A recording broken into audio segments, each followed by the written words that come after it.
আসসালামু আলাইকুম ওয়া রাহমাতুল্লাহি ওয়া বারাকাতুহু। 1 মিনিট মাদ্রাসা ইউটিউব চ্যানেলে সম্মানিত দিনী ভাই বোনেরা, আমি আশা করি আল্লাহ তাআলার অশেষ রহমতে আপনারা ভালো আছেন, সুস্থ আছেন। আলহামদুলিল্লাহ। আজ অত্যন্ত গুরুত্বপূর্ণ পরীক্ষিত একটি ছোট্ট ভিডিও নিয়ে হাজির হয়েছি, যার আমল করে আল্লাহ তাআলার অশেষ মেহেরবানিতে আমি নিজে ফল পেয়েছি। প্রতি রাতে ঘুমানোর আগে অন্তত কষ্ট করে হলেও এই ছোট্ট দোয়াটি ৫টা মিনিট সময় দিয়ে পড়বেন। ইনশাআল্লাহ আল্লাহ তাআলা চাহে তো আপনার মনের নেক আশা পূরণ হয়ে যাবে। আশা করছি মনোযোগ দিয়ে ভিডিওটি সম্পূর্ণ দেখবেন। আপনারও মনের নেক আশা আল্লাহ চাহে তো পূরণ করে দেবেন। তাই অনুরোধ করছি ভিডিওটি মনোযোগ দিয়ে সম্পূর্ণ দেখুন আমলের নিয়তে। একটা বাস্তব ঘটনা বলি দিনী ভাই বোনেরা। একজন ভাই ছিলেন, তিনি দীর্ঘ ৩ বছর ধরে চাকরির জন্য চেষ্টা করছেন। কিন্তু ইন্টারভিউ দিচ্ছেন, আবেদন করছেন, কিন্তু কিছুতেই সফল হচ্ছেন না। এক রাতে এক আলেম তাকে বললেন এই আমলটির কথা। অর্থাৎ রাতে ঘুমানোর আগে আল্লাহর এই গোপন নামের এই দোয়াটি অন্তত ১১ বার পড়ে ঘুমানোর কথা তাকে বললেন। অর্থাৎ আমরাও এই দোয়াটি আল্লাহ তাআলার গোপন নামের আমলটি বা দোয়াটি ১১ বার পড়ব। তিনি প্রথম রাতে বিশ্বাসের সঙ্গে পড়লেন, দ্বিতীয় রাতে আবার পড়লেন। এভাবে তৃতীয় রাতের সকালে হঠাৎ তিনি ফোন পাইলেন বা ফোন আসলো যে চাকরির আশা তিনি একেবারে ছেড়ে দিয়েছিলেন, সেই জায়গা থেকেই সেখান থেকেই তাকে নিয়োগ দেওয়া হয়। সুবহানাল্লাহ। এটি একটি সত্য ঘটনা দিনী ভাই বোনেরা। তিনি কেঁদে ফেলেছিলেন আনন্দে এবং বলছিলেন আল্লাহর গোপন নামের দোয়া সত্যিই ফল দেয়। অর্থাৎ আমরা জানি আল্লাহর ৯৯টি যে গুণবাচক নাম আছে, আর সেসব নামের মধ্যে কিছু নাম এতই শক্তিশালী যে যেগুলোর উচ্চারণ করলে আল্লাহ নিজেই বান্দার ডাকে সাড়া দেন। এই বিশেষ নামগুলোকে বলা হয় মূলত ইসমে আজম। আল্লাহ রাসূল সাল্লাল্লাহু আলাইহি সাল্লাম যেটা সম্পর্কে বলেছেন, যে ব্যক্তি এই ইসমে আজম দিয়ে দোয়া করে আল্লাহ তাআলা তার দোয়া কবুল করেন, আর যে ব্যক্তি তা দিয়ে কিছু চায় তাহলে আল্লাহ তাআলা তাকে তা দান করেন। এটি তিরমিজি শরীফের একটি হাদিসে বলা হয়েছে। আমরা এই দোয়ার আমলটি কিভাবে করব সেটা আপনাদেরকে আমি শিখিয়ে দিচ্ছি, পরে নিয়মটিও সুন্দর করে শিখিয়ে দেবো ইনশাআল্লাহ। চেষ্টা করবেন প্রথমে সুন্দরভাবে ওযু করে নেওয়ার এবং নিজের ঘরে হোক কিংবা এমন কোনো জায়গায় যেখানে বসবেন যেখানে আপনাকে কেউ বিরক্ত করবে না বা মনোযোগ দিতে পারবেন, এবং চোখ বন্ধ করে আল্লাহর উপস্থিতি অনুভব করবেন। তারপরে কম করে হলো ৩ বার আগে দরুদ শরীফ পড়ে নেবেন। চাইলে দরুদ ইব্রাহিম পড়তে পারেন, অথবা শুধুমাত্র আল্লাহুম্মা সাল্লি আলা মুহাম্মাদ ওয়া আলা আলি মুহাম্মাদ, আল্লাহুম্মা সাল্লি আলা মুহাম্মাদ ওয়া আলা আলি মুহাম্মাদ, আল্লাহুম্মা সাল্লি আলা মুহাম্মাদ ওয়া আলা আলি মুহাম্মাদ। এভাবে ৩ বার দরুদটি পড়ে নেবেন। কারণ দরুদ পড়ব এই জন্যে, হযরত আনাস রাদিয়াল্লাহু তাআলা আনহু থেকে বর্ণনা করা হাদিসে পাওয়া যায়, আল্লাহ রাসূল সাল্লাল্লাহু আলাইহি সাল্লাম যেখানে বলেছেন, যতক্ষণ রাসূল পাক সাল্লাল্লাহু আলাইহি ওয়াসাল্লামের উপর দরুদ পড়া হবে না ততক্ষণ তা বাধাগ্রস্ত অবস্থায় থাকবে। অর্থাৎ এই দোয়া আল্লাহ তাআলার কাছে পৌঁছাবে না, আর এই দোয়া কবুলও করা হবে না। তাবারানী শরীফের একটি হাদিস। এবং দরুদ পড়ব আমরা আরেকটি কারণে, সেটি হলো যাতে করে আমাদের জন্য ফেরেশতারা আল্লাহ তাআলার কাছে দোয়া করতে থাকেন। কারণ দরুদ পাঠকারীর জন্য ফেরেশতারা আল্লাহ তাআলার কাছে দোয়া করেন। আমির বিন রাবিয়া রাদিয়াল্লাহু তাআলা আনহু থেকে বর্ণনা করা হাদিসটিতে আল্লাহ রাসূল সাল্লাল্লাহু আলাইহি ওয়াসাল্লাম বলেন, যখন কোনো মুসলিম আমার প্রতি দরুদ পাঠ করে এবং যতক্ষণ সে আমার প্রতি দরুদ পাঠরত থাকে ততক্ষণ ফেরেশতারা তার জন্য দোয়া করতে থাকেন। অতএব বান্দা চাইলে তার পরিমাণ দরুদ পাঠের পরিমাণ কমাতে পারে বা বাড়াতে পারে।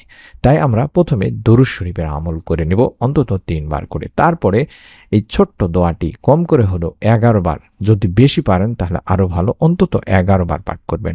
ইয়া হাইয়্যু ইয়া কাইয়্যুম বিরাহমাতিকা আস্তাগিস, ইয়া হাইয়্যু ইয়া কাইয়্যুম বিরাহমাতিকা আস্তাগিস, ইয়া হাইয়্যু ইয়া কাইয়্যুম বিরাহমাতিকা আস্তাগিস।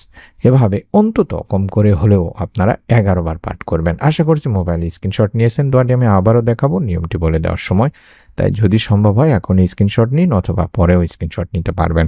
এই দোয়ার অর্থ হচ্ছে, হে চিরঞ্জীব, হে চিরস্থায়ী, আপনার রহমতের ওসিলায় আমি সাহায্য প্রার্থনা করছি। কতটা গুরুত্বপূর্ণ পাওয়ারফুল একটি দোয়া দিনী ভাই বোনেরা। আনাস বিন মালিক রাদিয়াল্লাহু তাআলা আনহু থেকে বর্ণনা করা হাদিসটিতে আল্লাহ রাসূল সাল্লাল্লাহু আলাইহি ওয়াসাল্লামের সামনে যখন কোনো কঠিন কাজ উপস্থিত হতো তখন তিনি এই দোয়াটি পড়তেন। এটি তিরমিজি শরীফের একটি হাদিস। তাহলে আপনি যদি আল্লাহ তাআলার কাছে আপনার কঠিন সময়ে এই দোয়ার মাধ্যমে আল্লাহ তাআলার কাছে চাইতে পারেন, রব্বুল আলামিন আপনার দোয়া ইনশাআল্লাহ কবুল করবেন। এবং দোয়ার শেষে নিজের মনের যে আশা বা সমস্যাটি আপনি মনে মনে বলবেন বা আল্লাহকে বলবেন যে, হে আল্লাহ, তুমি ইসমে আজমের বরকতে, ইসমে আজমের আমলের বরকতে আমার দোয়া কবুল করে নাও। শেষে আবারও অবশ্যই 3 বার দরুদ শরীফ পড়বেন এবং আল্লাহর নাম উচ্চারণ করতে করতে ঘুমিয়ে পড়বেন। আমরা এই দোয়াটিতে 2টি বিশেষ নাম পড়েছি, অর্থাৎ এই দোয়াটির মধ্যে আছে 2টি বিশেষ নাম, যেমন ইয়া হাইয়্যু ইয়া কাইয়্যুম। এই 2 নামই ইসমে আজমের অন্তর্ভুক্ত। এই নাম দুটি আল্লাহর জীবনদাতা ও সর্বক্ষমতাশালী গুণের প্রতীক। যখন আপনি এই নাম দিয়ে আল্লাহকে ডাকবেন, তখন আল্লাহ বলবেন, আমার বান্দা আমাকে সেই নামে ডাকছে যেই নামে আমি নিজেকে সর্বশক্তিমান বলেছি। তখনই তার রহমত তার উপর নেমে আসে। সুবহানাল্লাহ, সুবহানাল্লাহ। আপনারা কখনো কি ভেবেছেন যে কেন রাতে বা কেন ঘুমানোর আগে আমল করতে হয়? কারণ রাতে যখন আপনি নিস্তব্ধ পরিবেশে থাকেন, তখন আপনার মন থাকে শান্ত, চিন্তা পরিষ্কার থাকে। আর আল্লাহ রাব্বুল আলামিনও বলেছেন, রাতের নীরবতায় যারা আমাকে স্মরণ করে, আমি তাদের স্মরণ করি আমার ফেরেশতাদের মাঝে। সুবহানাল্লাহ। ঘুমানোর আগে তাই আল্লাহর নাম নিয়ে আমল করা মানে আপনি রাতের শেষ চিন্তাটিও আল্লাহর সঙ্গে ভাগ করছেন। তখন দোয়া সবচেয়ে দ্রুত কবুল হয়ে থাকে।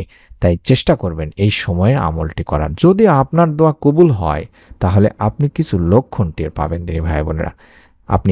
আপনার মন হালকা হালকা লাগবে, ঘুম অত্যন্ত শান্ত হবে বা সুন্দর হবে, অজানা প্রশান্তি আপনি একটি অনুভব করবেন। হঠাৎ করে জীবনে কিছু সৌভাগ্যজনক ঘটনা ঘটতে শুরু করবে। আর এগুলোই হলো আল্লাহর দয়া বা ইসমে আজমের ফলাফল। আমরা রাতে ঘুমানোর আগে অবশ্যই দোয়াটি পড়ার চেষ্টা করব।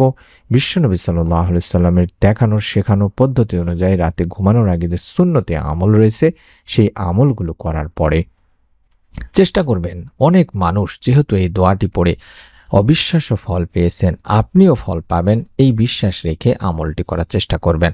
অন্তত 7টা দিন অন্তত চেষ্টা করবেন নিয়মিত আমলটি করার, এবং আল্লাহ তাআলার কাছে যেন আপনার মন থেকে চাওয়া হয়, নিয়ত করে চাওয়া হয়, সেটার বিষয়ে চেষ্টা করবেন। কারণ এই দোয়াটি শুধু দোয়া কবুলের জন্য নয়, এটা মানসিক প্রশান্তির এক বিশেষ আমল। যদি আপনার মনের ভিতর অস্থিরতা থাকে, ভয় থাকে, চিন্তা থাকে, তাহলে ঘুমানোর আগে আপনি এই দোয়াটি পড়বেন। আল্লাহর নামে আপনার হৃদয় শান্ত হয়ে যাবে ইনশাআল্লাহ। আপনারা জানেন যে আল্লাহ তাআলা দোয়া কখনোই ব্যথা যায় না, বা দোয়া করে আল্লাহ তাআলা কখনোই বান্দার দোয়া কখনোই ফিরিয়ে দেন না। দোয়া কখনোই ব্যথা যায় না। যদি না আজকে কবুল হয়, সঙ্গে সঙ্গে কবুল হয়, তাহলে কাল বা পরকালে আপনি অবশ্যই এই দোয়ার থেকে আপনি কখনোই বঞ্চিত হবেন না। অর্থাৎ এই দোয়া আপনার জন্য পরকালে সঞ্চিত থাকবে। যদি আপনি চান যে আপনার দোয়া আল্লাহ তাআলা কবুল করুক, তাহলে অবশ্যই আগে নিয়ত করে আমল করার চেষ্টা করবেন।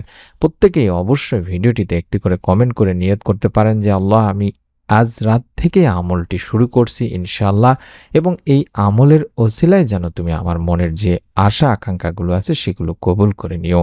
অথবা শুধুমাত্র আলহামদুলিল্লাহ লিখে বা আমিন লিখেও নিয়ত করতে পারেন। আমি যেটা বললাম যে প্রথমে আপনারা সুন্দর করে ওযু করে দরুদ শরীফ 3 বার পাঠ করবেন। আল্লাহুম্মা সাল্লি ওয়া সাল্লিম আলা নাবিয়িনা মুহাম্মদ, আল্লাহুম্মা সাল্লি ওয়া সাল্লিম আলা নাবিয়িনা মুহাম্মদ, এভাবে 3 বার পড়বেন। তারপরে আপনারা অন্তত ইয়া হাইয়্যু ইয়া কাইয়্যুম বিরহমাতিকা আস্তাগীথ, ইয়া হাইয়্যু ইয়া কাইয়্যুম বিরহমাতিকা আস্তাগীথ, এভাবে অন্তত কষ্ট করে হলেও 11 বার পাঠ করবেন। তারপরে আপনি আল্লাহ তাআলার কাছে আপনার মনের যে আশা আকাঙ্ক্ষাগুলো আছে সেগুলো মনে মনে বলবেন। আল্লাহ তাআলার কাছে বিশ্বাস নিয়ে আমলটি অন্তত 7টা দিন করুন। রব্বুল আলামিন চাহে তো আপনিও এই আমলের ওসিলায় সুসংবাদ পাবেন। মনের মধ্যে শতভাগ বিশ্বাস নিয়ে নিয়ত করে আমলটি করুন, এবং অবশ্যই সন্তান লাভের পরীক্ষিত ভিডিও পাওয়ার জন্য প্রতিদিনের আমল চ্যানেলের ভিডিওগুলো দেখুন। পরবর্তী নতুন আমলের ভিডিও আমরা যখনই দেব তখনই যেন আপনি আপনার মোবাইলে পেয়ে যান, দেখতে পান। তার জন্য এই সাবস্ক্রাইব লেখা বাটনে চাপ দিয়ে রেখে দিন, ইনশাআল্লাহ পেয়ে যাবেন। আমরা দোয়া করি রব্বুল আলামিন যেন আপনাদের সকলের দোয়া এই আমলের ওসিলায় কবুল করেন, মনের নেক আশা পূরণের সুসংবাদ দেন, আমিন। প্রত্যেকের জন্য বেশি বেশি করে দোয়া করুন, যাতে করে ফেরেশতারা আপনাদের জন্য দোয়া করতে থাকেন। তাই কমেন্টে দোয়া চাওয়া এবং দোয়া করা কখনোই ভুলে যাবেন না। সকলেই ভালো থাকুন। আল্লাহ তাআলা আপনাদের মনের নেক আশা পূরণ করুন। আবারও আল্লাহ তাআলার কাছে এই দোয়াই করি, আমিন। আসসালামু আলাইকুম ওয়া রাহমাতুল্লাহি ওয়া বারাকাতুহু।